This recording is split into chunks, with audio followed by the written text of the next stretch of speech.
कोयला के समान छौड़ी हम आधा देखाओगे कोयला के समान छौड़ी हम आधा देखाओगे दुकान वाली छौड़ी एको गुटका खिलाओगे दुकान वाली छौड़ी एको गुटका खिलाओगे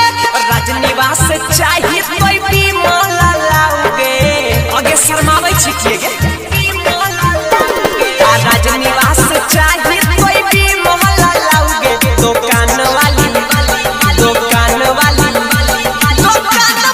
छौड़ी एको गुटका खिलाओगे दुकान वाली छौड़ी एको गुटका खिलाओगे डीजे विकार दुकान वाली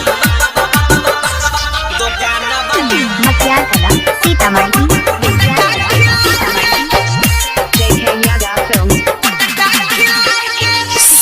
छौड़ी पी के फलाई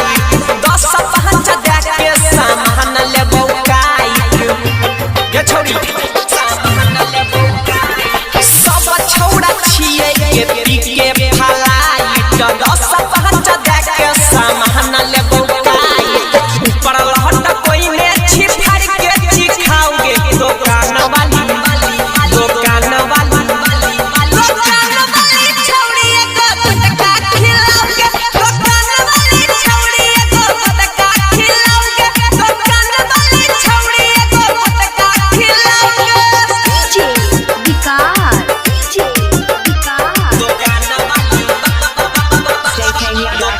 वाली मटियार कला सीतामढ़ी